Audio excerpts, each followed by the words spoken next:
I've been shooting on Lightroom for nearly a decade and I got fed up of it and it just didn't work for what I needed anymore. It wasn't powerful enough. There were so many bugs and so many speed issues, I just had to sack it off. So I've moved to Capture One and it is brilliant. If you're shooting with Adobe at the moment, you have any problems, make the swap. You will not regret it. Now I'm going to jump onto the computer and show exactly how I tether into Capture One. Once in Capture One, all we need to do is attach the camera's USB cable to the camera and to the computer and then take a picture. That's it. It's automatically set up to tether. There's no messing around. Over here, under the little camera icon tab, we have the settings. If you double click on this, you can adjust it. Lightroom has recently brought this feature out, but this has always been in Capture One since I've had it. We have the battery power, which is useful for me because my battery is often overhead and I can't see what's left in it, and you don't want your camera to die just as you're doing an we can set our white balance. We do all the normal camera settings from here. It's brilliant. Now what's even better is, which Lightroom doesn't do, there is a live view setting. This is what everybody loves on my shoots, especially the stylists, because they can see what the camera sees without me constantly taking shots going, could you see if that looks any better in camera? This is genius. It drains the battery a little bit quickly, but I often mains power my cameras.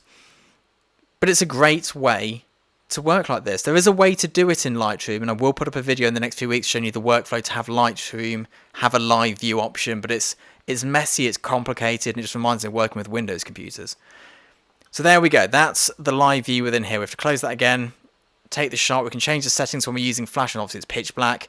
We can bump up the ISO so we can see the set. Now, much like in Lightroom where you can build a preset and then apply the preset to every shot, Capture One again does it without having to actually do anything. So once you've made an adjustment, it'll just carry it through to the next shot. So if we make this here well overexposed, we can click this button up here to take another shot, and the next shot will come through with the same overexposure.